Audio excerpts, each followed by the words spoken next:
And the funny thing is, with the spell, he got bored of it. It got to be too much for him. He broke it off before ending.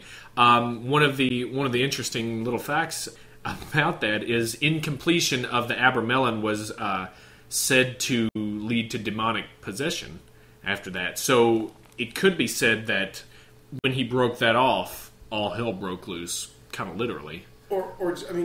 So that's what you get at the end of that? No, that's if you don't complete it, that's what you get. Oh, okay. I thought that was your great reward for 6 months of toil. Being possessed. Yeah, you get to crawl upside down on ceilings and puke pea soup. Yeah, exactly. No, it was that. Yeah, he didn't actually end that. So he was halfway hardcore in that respect. But I mean, you can't blame the guy for having to get up at like 3 a.m. every day, do some incantations, and probably I think he ate like only bread, drank only water. It's like worse than prison. Well, obviously worse than prison these days. But after he did that, he actually met Rose Kelly, who ended up being his first wife.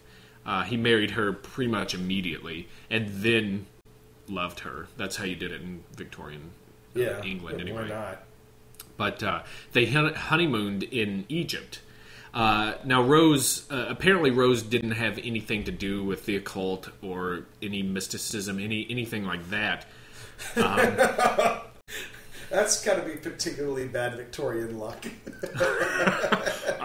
I think his chances were pretty slim at finding somebody that's like similar interest. When you're the guy who gets kicked out of Cambridge for the clap, and then I bought the house so that I could be more hardcore than my wizard friends.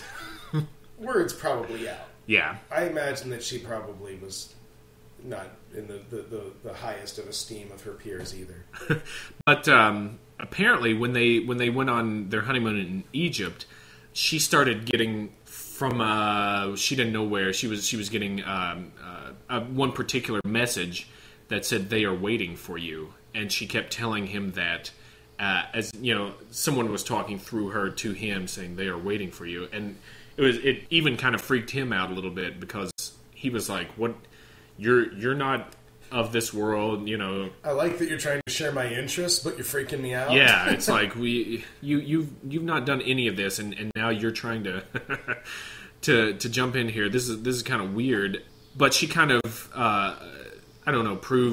proved it to him by they went to a museum, an Egyptian museum there, where they had all these artifacts and all this stuff. She apparently made a beeline for this one exhibit and pointed it out, saying, "This is Horus. This is the Egyptian god Horus. This is who's saying this message, wanting me to give this to you." And then he noticed that the exhibit number was number 666. What? So yeah, he totally was on board at that point. They went back to the hotel room, and then he started hearing this voice, which then dictated what came to be his Bible for this movement that he started, called Thelema, and he dictated what was called the Book of the Law, and this entity's name. Started wearing mirrored aviators. Around. Yeah, grew a beard. This entity's name was Iwas, apparently, and it was something that Crowley. He didn't even know what it was. He didn't know what it was. Yeah. He kind of pictured something in his mind's eye of what it may be, but it was like a voice that was like coming out of the corner of the room over his left shoulder, telling him to write this book, which he did. Among other things, it told him all kinds of instructions to do and things like that. And so when you're finally, you've spent your years dabbling in the mysteries of the great beyond, trying to contact spirits. So when a spirit makes itself known to you and says, "I have a plan for you. I have some things I need you to do to usher in the new age," what do you do with that information? When you're Aleister Crowley, you're the beast. You're the hardest core wizard Britain has to offer. And finally, this is your big break. You're getting called to the major leagues. You've got an astral guide. You've got a wife being, now that you've got a wife who's down. She's translating the word of Horus to you, and you've got this mystical Awas telling you, giving you exact directions. David Flora, What does Aleister Crowley then do once the path is laid before him? He says, nah, I don't think so. He says, too much. I think I'll try something else here. Maybe yoga. I've already done that, serious, work magic. It's just boring. It's like worse than a job. And he does. He literally takes up yoga and goes to Indian with a friend of his whom he met through the Golden Dawn, Alan Bennett, and starts practicing kind of hardcore yoga at the time. Now, and he just lets AWAS twist. He's just like, hey, thanks for the heads up. Duly noted. We're working that through committee right now. I've got this big trip to India coming up, so when I get back, we'll see what I can do about your new era, then the ushering in thereof. Yeah. Which is, I have to say, is one of the things that actually makes me, that's one of the most credible points of the life and times of Aleister Crowley. That is how a genuine human being interprets the word of God when it's given to him. That sounds like a ton of work. That's a lot. And I had this vacation planned to India. Oh man! So the Book of the Law gets written, and after that he decides that's enough of that.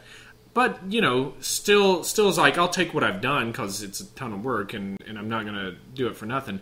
And he goes ahead and starts his own magical order there. Just founds another mystical church. Just founds it. That's a few years down the line, but in the midst of all this, he also goes to China. He's got the money, whatever. He likes traveling. He doesn't care. The thing about Crowley that you should understand, the man does a ton of things. He's prolific in as a writer. He's obviously an occultist. He loves mountain climbing. He's a huge mountaineer. Loves the outdoors. He's an artist. He's a chess master. I mean, that's one of the things we didn't touch on in university. He thought there for a hot minute that he was going to be the world champion in chess. And he jumped into the Cambridge chess team and was like, hey, president of the chess club, you're beat. Checkmate. And then he went to one of the world chess matches and saw all the lamos that apparently have devoted their lives to chess, and was like, you know what? I'm not gonna be this lame. I've got bigger plans to get laid. Yeah, yeah. So, when you describe his life, all I can think of is this is why the working class hates the rich. Well, because they just do whatever. Yeah, exactly. At no point does he have to flip burgers or do any of the dues paying. It's with how he carried on. How can you blame them? Truth. But in China, so anyways, he's in China here with Rose. They have a baby girl. That's his first child out of 5. He names her Nuit Ma Ahathor Hecate Sappho Jezebel Lilith. Right. Like you do. Well, there was a huge open space on the birth certificate, and there was a lot of people watching, so he figured he'd put on a show. He's got really good handwriting. and obviously she just goes by the name Lilith. Thank God. Because people were not dumb. And he really wanted a boy, and this is kind of a theme that goes through his life. He's always, trying to knock a chick up for a boy kid. He's always wanting a boy in there to carry on the old lineage. Is it that he wanted to? I mean, the way you say it just makes it sound like, if I just had a son, everything would be great. So I'm gonna grudgingly keep having sex with all these women until a boy comes along, or he's just really into banging a ton of strange chicks, and then hey, if he gets a kid out of it, that's what he would prefer. Yeah, I think he's obviously into banging everything that... Let's put the sex cart behind the child horse. That's right. And then have sex with that horse. And then that horse. No, we're jumping ahead. That was 20 years in later. But anyways, he has this baby girl. They're in China. And then he, of course, takes a mistress in Shanghai. Who doesn't? I can't wait till I go to Shanghai. I did the same thing in Tulsa when I went to visit Tulsa. A little like I took a mistress. A little like that. But